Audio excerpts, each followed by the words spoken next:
Transpose of a matrix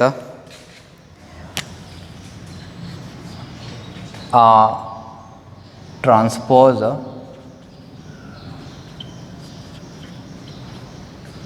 of a matrix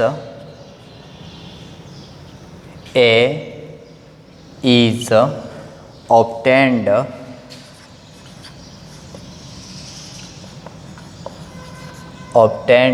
by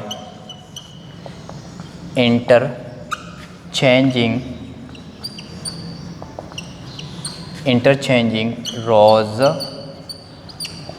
and columns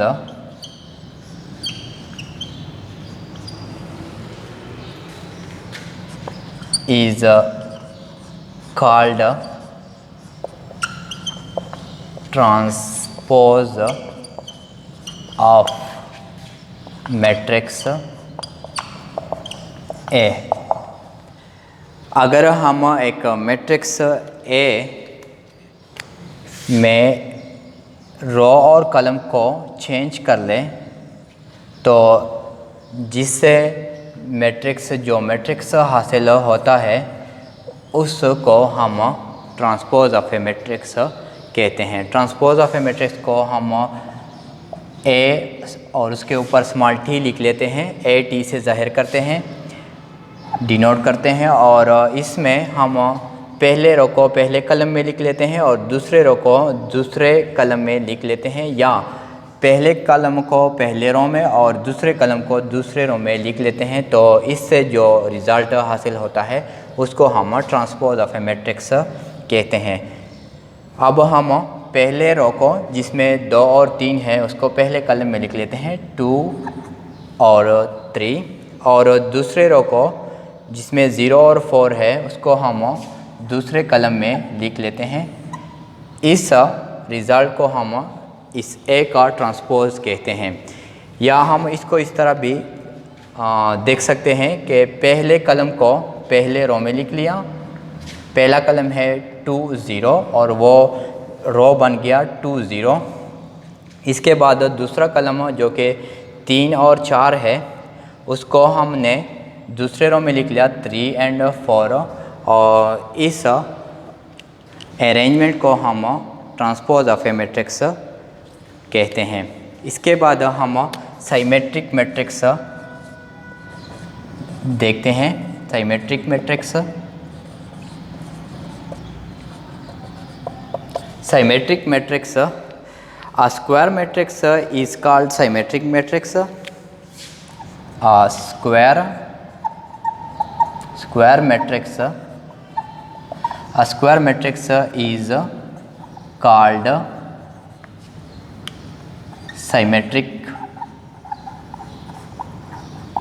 symmetric matrix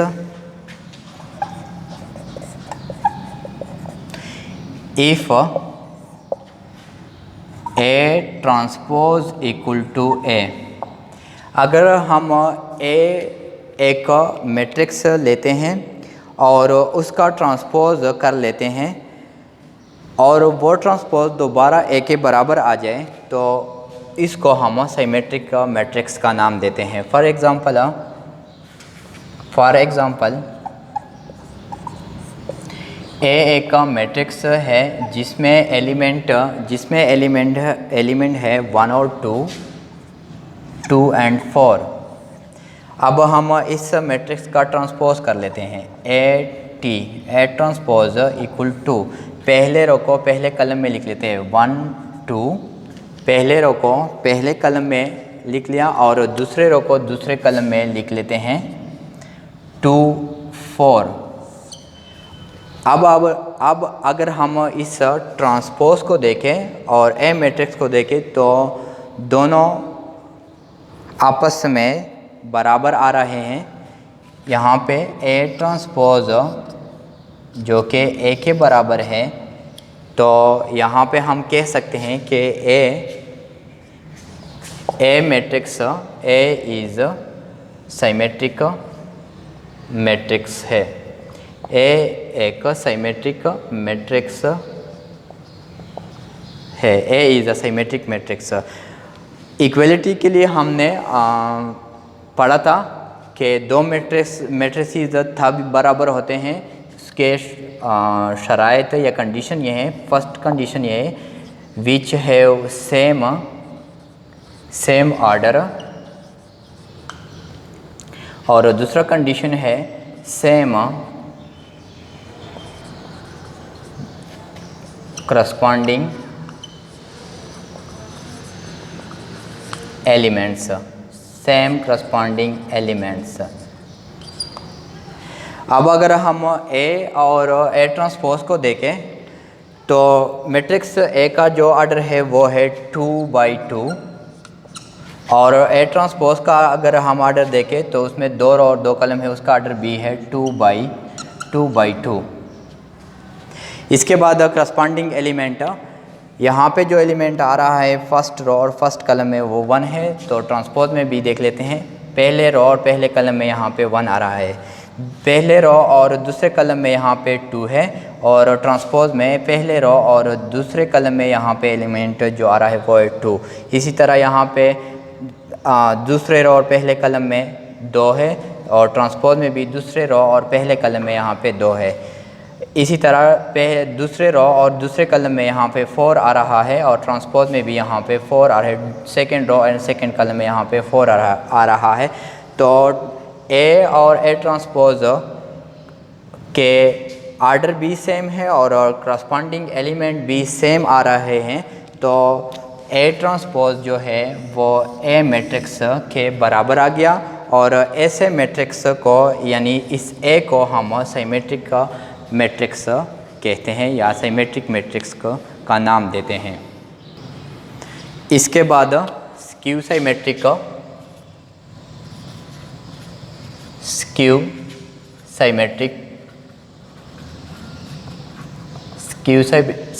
matrix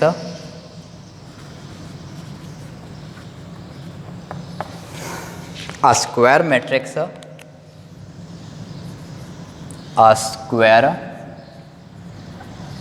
square matrix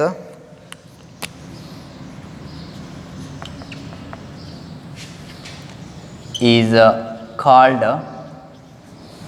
skew symmetric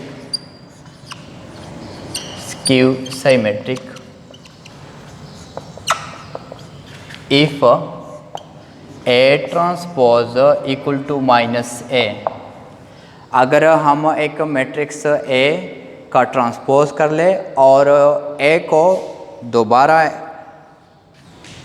negative से multiply कर दे, और अगर वो transpose और negative A matrix आपस में बराबर आ गए, तो ऐसे मैट्रिक्स को हम स्क्यू सिमेट्रिक्स का नाम देते हैं। फॉर एग्ज़ाम्पल हम एक एग्ज़ाम्पल ले लेते हैं। A एक मैट्रिक्स है, A इज़ इक्वल टू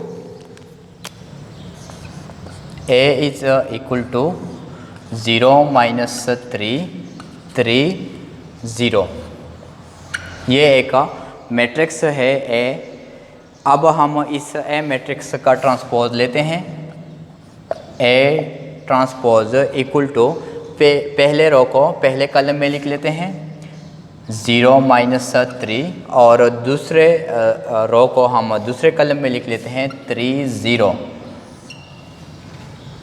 अब मैट्रिक्स A को माइनस में ज़रब देते हैं, -A लेते हैं, -A equal to minus matrix of A 0, यहाँ पे 3 0।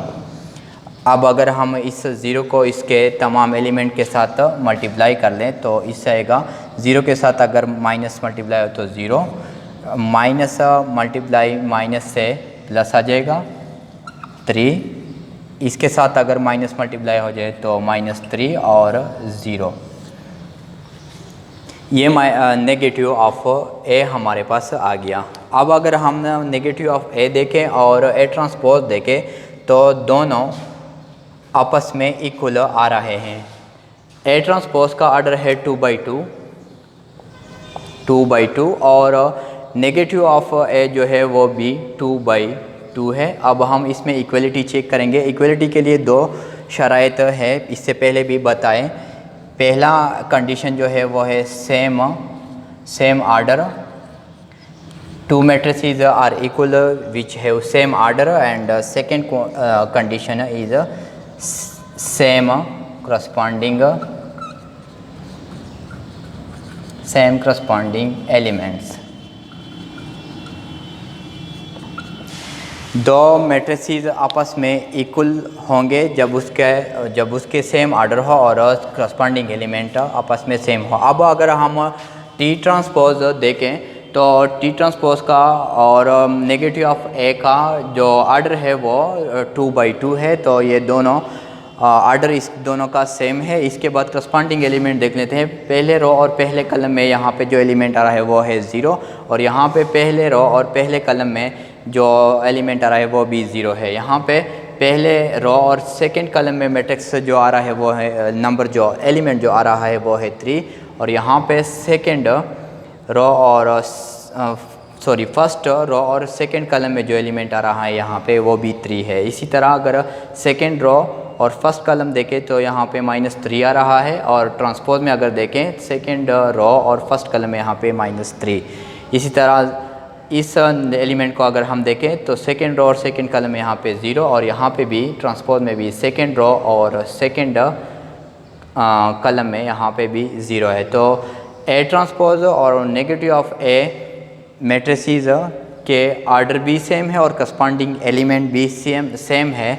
तो हम लिख सकते हैं कि ए ट्रांसपोज इक्वल हो गया -a के, और जब ये इक्वल आपस में इक्वल आ गए तो हम यहाँ पे लिख सकते हैं कि ए जो मैट्रिक्स है A is a skew symmetric matrix. A जो है वो स्क्यू सिमेट्रिक मैट्रिक्स है।